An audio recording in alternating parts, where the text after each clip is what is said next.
à l'heure. On va parler d'Emmanuel Macron. Je trouve extraordinaire la réponse qu'il a faite sur Monsieur Bellatar, qui est un repris de justice, je le rappelle, qui a été condamné par la justice française à 4 mois d'emprisonnement avec sursis pour menace de mort et de crime. Il a dit c'est anecdotique. Bon, d'abord, il y a une chose que m'a appris la vie, c'est que le détail n'existe pas. L'anecdote n'existe pas. Ça n'existe pas.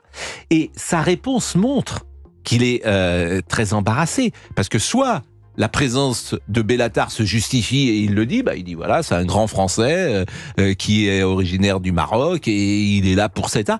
Soit il ne sait pas la justifier, il botte en touche et c'est ce qu'il a fait. Parce qu'en fait, cette présence, elle choque tout le monde. Un jour, faudrait vraiment qu'on dise les off, ce qu'on ne fait jamais dans notre métier.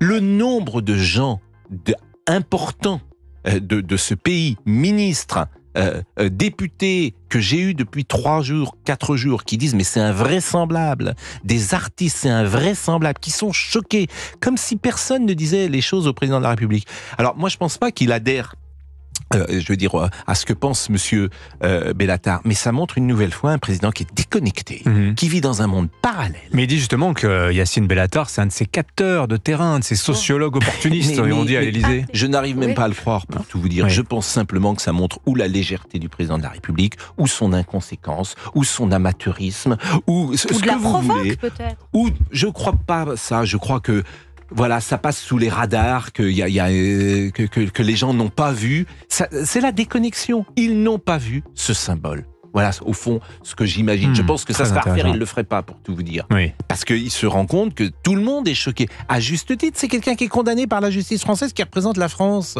dans un voyage officiel. Comment voulez-vous donner des leçons de maintien aux uns et aux autres quand dans votre délégation, vous avez quelqu'un, je le répète, qui a été condamné à 4 mois d'emprisonnement avec sursis pour menace de mort et crime, et qui est avec le président de la République? Enfin, ce que je dis là est une question de bon sens. Allez, l'affaire Bellatar, on en parle entre autres sujets de 11h à 13h sur Europe 1 avec Pascal Pro qui vous attend au standard. Le numéro, Anissa